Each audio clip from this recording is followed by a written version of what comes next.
Hello everyone, I'm Dr. Eleni Meletiadou and I'm here to present a study we conducted with my friend and colleague Barry Dewar at the Guildhall School of Business and Law. Basically, we used translanguaging and English as a lingua franca to decolonize the curriculum and allow mostly international students to demonstrate mastery in diverse ways at London Met University. Hi there, my name is Barry Dwyer, and I'm working with Eleni on this project. So I'm just going to run you through a brief overview of the presentation. And just to remind you, I'm a senior lecturer in management in the Guildhall School of Business and Law in London Metropolitan University. And the overview is very straightforward. First of all, we're going to start with a brief background to translanguaging. Then we're going to look at study one, completed by Eleni, followed by her findings and recommendations. Then we'll look at study two, completed by myself, followed by my findings and recommendations. And then we'll put those together to create some future aspirations where we're going to look ahead and to see how this pilot project can be the basis of other projects in the future over the coming months and years. And finally, we have a brief conclusion. So, translanguaging and the use of English as a lingua franca have attracted considerable attention lately, challenging the monolingual tradition and the use of English as a medium for instruction. So, translanguaging basically presents a new perspective as it encourages multilingual contributions from learners, where the use of English as a lingua franca aims at fluency rather than accuracy, liberating multilingual students in higher education. Let's take into consideration that there are multilingual and multicultural student cohorts in practically most of the higher education institutions in the UK nowadays. So translanguaging basically refers to the ability to navigate across languages, adjusting communicative skills in teaching and learning. Let's take into consideration that education is increasingly transitioning from monolingualism towards multilingualism, and this is defined as the modern tendency of societies, educational institutions, and individuals to interact on a regular, everyday basis using several languages. So basically, translanguaging, which has recently emerged as a concept, encourages the use of an individual's own language when he or she is interacting in another language which is used as a medium for content learning. In our case, this is English. However, more studies on the pedagogical implications of integrating translanguaging approaches and ELF in higher education are needed, particularly in contexts where English is the main language of instruction.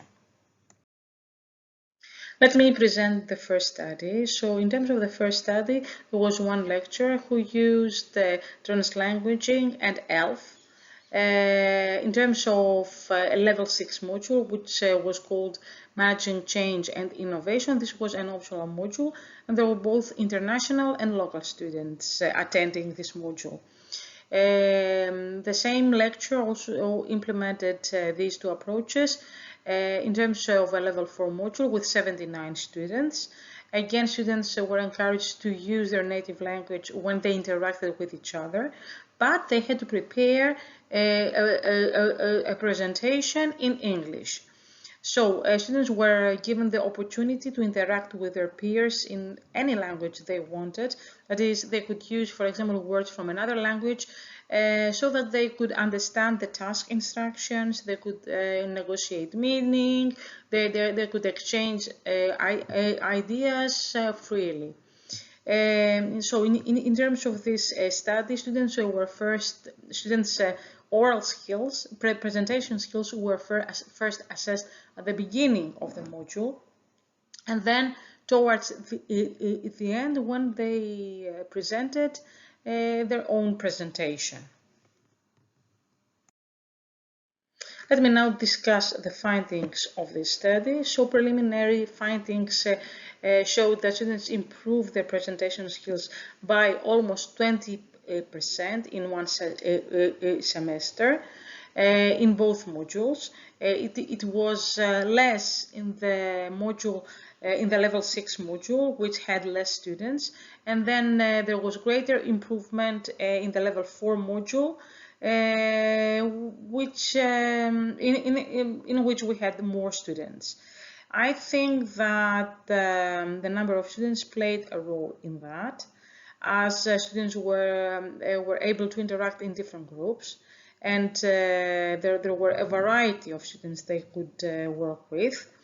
I also believe that the fact that level 6 students were more stressed out, as this is their final year, also this also played a role regarding the impact of using translanguaging and ELF with them. However, it was obvious that translanguaging was more beneficial for international students rather than local students. Let us take into consideration that our aim was to decolonize the curriculum, that is help international students who are disadvantaged in terms of language. When, for example, they come in the UK to study in a higher education institution such as London Med. So I believe that we were successful in reaching our goal, which was basically to promote social justice for international students. Okay, let's have a look at some of the findings. These are the qualitative findings of this study. Let's have a look at students' own voices. So we can see here what are the perceived benefits of using translanguaging and ELF in higher education classes. You can see that students face difficulties in understanding some theories in English, so using their own language was beneficial. Also, they were able to exchange more ideas because sometimes they are not very competent in English to express their ideas. So having the opportunity to use their own language or words or short phrases from their own language is beneficial for them.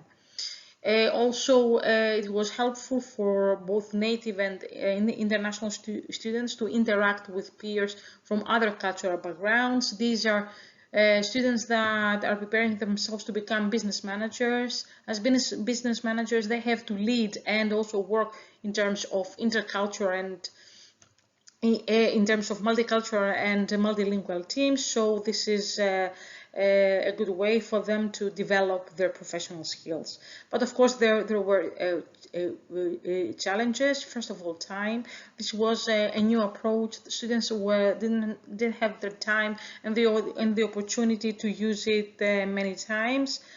Sometimes they needed more time to interact with each other, more than I could provide them with. And then sometimes, of course, it was a bit confusing for some of the students, especially the local students, as they didn't understand some of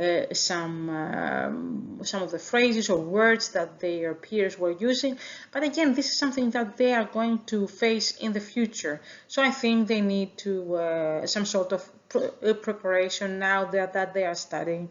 Now that they are studying for their degree. And also, finally, students said that sometimes they didn't know exactly how to translate something in another language. Generally, I believe that this was an opportunity for students to interact more freely and also to understand the kind of challenges that international students face when they come and they need to study in a second language. So for study 2, we chose a module called Managing Corporate Reputation. The code is MN6055 and it's delivered at level 6, year 3.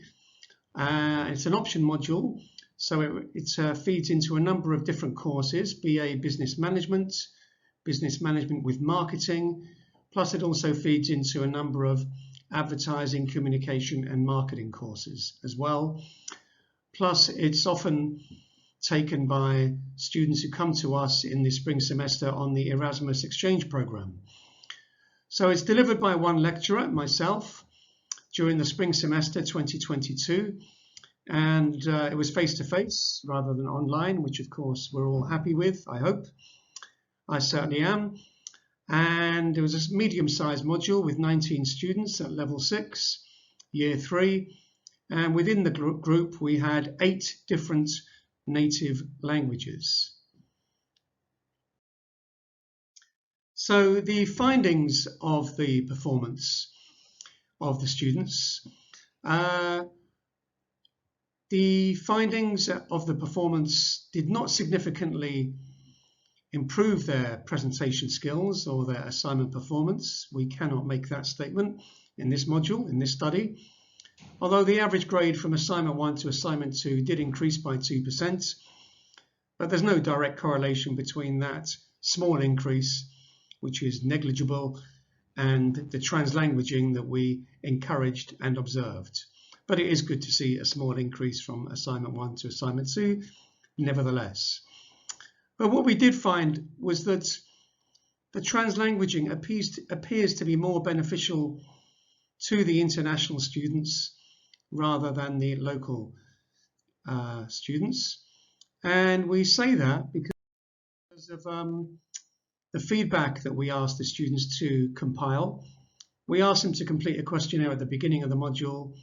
We encouraged them to translanguage throughout the module, and then we compiled another questionnaire towards the end of the module. And based on those processes, we managed to create the following benefits. You can see them there in front of you. I won't go through each of them, but they are very interesting nevertheless. And what they do tell us is that although in this particular study we can't point to any great performance development or performance increase, what it does tell us is that students are interested in multiple languages. They're interested in students who speak multiple languages, and they're interested in translanguaging. And by that we mean that they are interested in being encouraged to use, wherever possible, their wide number of languages in the classroom, as long as it can help them develop and understand the content more clearly. So there was certainly some benefit to students who engaged in this. And if we look at the challenges, again, I won't go through each of these, there they are for you. We can see that the challenges were of a nature whereby the students whose language was just English found this whole process a little more, shall we say, confusing and a little more problematic. Why am I being asked to translanguage when all I can speak and write in is English? So a few things we need to get around there in terms of presenting this to students in the future. But nevertheless, if we look at the benefits and the challenges that we've identified, we can see that there's a lot to go on for future studies. So we'll move to that now. And looking ahead to the future, while we recognise the limitations of this brief pilot study, we can see that it's got potential for future studies. It was only if we look at point number 1 there, we can see it was only short term. Yes, it was just 1 semester, 2 groups, the group that I did, the study that I did, and the group that Eleni did. We chose only undergraduate modules, point number 2 there. Of course, we could widen this out to postgraduate modules and postgraduate courses in the future. Point number 3 tells us that what we could do is add additional sources of data. We only used observation here and questionnaire, but we could add additional sources of data. We could ask the students to compile diaries or blogs, or we could do this at more regular intervals throughout the module or throughout the academic year. And finally, point number 4 there, we could widen this out to more lecturers beyond us too, and to more modules and to more courses. And by doing so, we'd have much richer data, and we'd have much richer, both qualitative and quantitative data in which we could engage with more analysis and more deeper analysis and therefore our findings and recommendations would be stronger and more conclusive than they are at the moment. So let me offer some recommendations now. So the use of translanguaging, we believe that the use of translanguaging can improve students' presentation skills and their attitude towards learning, as well as support their well-being, which is very important now in the post-pandemic era.